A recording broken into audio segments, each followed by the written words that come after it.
The mango industry in Kenya has grown significantly over recent years. Almost every part of the country produces mangoes, but the arid eastern region produces 61% of all mangoes. Mango production in Kenya is of great economic importance, but one notorious pest almost collapsed the mango industry. The fruit fly is a very destructive insect. It used to be so much, the mangoes just start falling down, and it's full of some worms inside. I used to have customers coming in. Unfortunately, when they see the state of my mangoes, they never used to come back again. Na huyo mdudu anayeitwa fruit fly azikii ndawa. Mara si hii nikienda kwa maagrovet naambiwa sasa hii piga hii ndawa. Nilikuwa napata hasara ile hakuna. Napatanga ile inaitwa net loss. Hata nikafikiria kung'oa hiyo maembe. I remember year 2016 we had a super total loss. Even sometimes we could spray 3 times a week, but nothing was coming. Since 2003, there have been an invasion from Asia by a fruit fly called Bactrocera dorsalis. So this fruit fly caused huge amount of damage, causing farmers to apply a lot of chemicals. Traditionally, management of fruit flies have been largely based on cover spray of synthetic chemical insecticide. The heavy application of these chemicals have been responsible for export bans. The export market offers around 5 times the local market. These bans affect the Kenyan economy as well as the farmer's livelihood.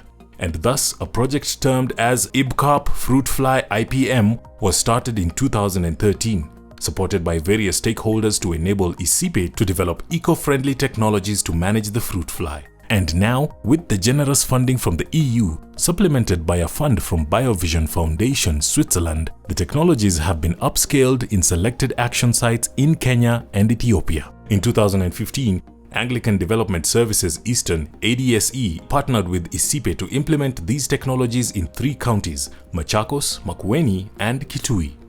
The main need which informed this project is the open market kind of an environment, whereby the farmers can jump into any agrovet, you buy any stuff from any company, you go and spray your mangoes, you don't know the repercussions, the trace effects of chemicals, you don't know. To equip the project facilitators, ADSE embarked on trainings. In terms of numbers, we have trained 159 TOTs across the 3 counties. We have also trained 70 Mondo farmers across the 3 counties. We have also trained 95 community extension service providers across the 3 counties. I'm one of the trained TOT. I have undergone 5 trainings since this project started.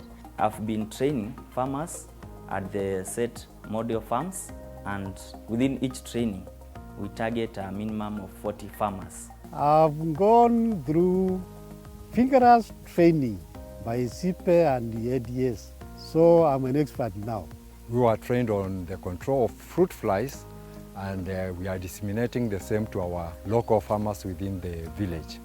To create further awareness, ADSE successfully conducted several farmers' field days in Machakos, Makueni, and Kitui. Can fruit growers meet every Tuesday, like today? Then when we finish deliberating on our own issues, I get time to educate my members on how the best they can use the fruit fly beds. We have also distributed up to 16,500 brochures on fruit fly management. ADSE distributed starter kits to the model farmers across the 3 counties. I have more than 70 traps. They monitor on a monthly basis how we have catched the fruit fly. Actually, the can was almost full the first few days, and it was like a miracle. The volumes were just going down, but as of last week, there are some traps I got 19, others 20s, and the levels are just going down.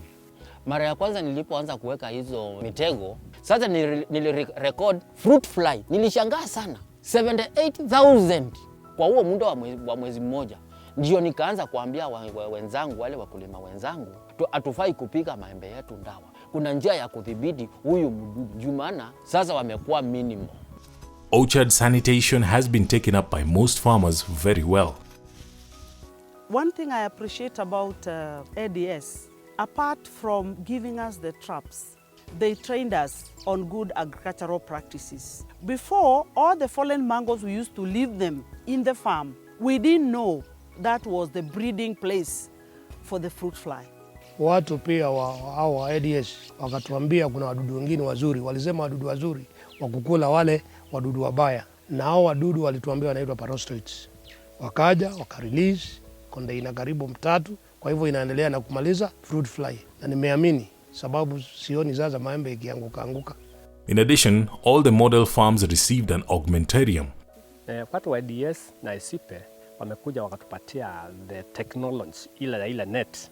Asitakuwa zinazaa tena kwa sababu tutakuwa tunasiua pale, na kwa sababu tuko na shimo juu ya the yellow part. The parasitoids zile muhimu kwa mkulima ndio zinatokea pale, zinarudi kwa hanga, zinatusaidia. IBCARP introduced us to biochemical sprays. One good thing with biochemical is the PHI. You spray today, you sell tomorrow, without fearing that you are harming the community.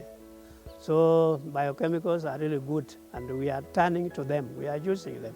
Hao watu wa IBCARP wakiwa na hao wa ADS walikuja pia kwa shamba na wakaniambia kuna kitu inaitwa biofungicide. Ni wale wadudu wako kwa mchanga, na nimeona inafanya kazi.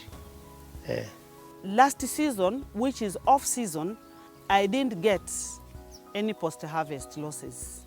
These good yields have been very good for me. I'm able to pay 2 workers. Last year, my toilet collapsed. But with the help of the off-season mangoes, I was able to dig a new toilet, Asian, and a good bathroom.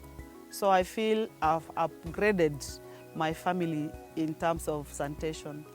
Like last season, I got about 20,000 pieces of mangoes which I sold.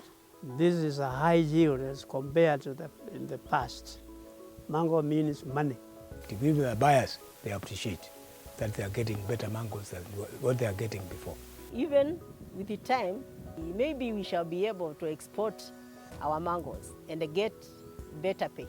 Since we started now using this kind of technology, our production has gone up. So it's a very big achievement. I also constructed a farm pond, and it costed like more than 500,000, whereby I will be harvesting running water to enhance my production in the farm. Msimu uliopita kuna watu walikuja wakanunua maembe, walinunua 40,000 na hakuna maembe ilikuwa imeharibika, na hapo nilipata faida. Pia niliweza kujenga nyumba na nikaanzisha biashara pale, nikaweka nduka. The mango project is the backbone of this family. Through the proceeds from the mango sales, I've managed to extend my water coverage. I've also bought a plot in town.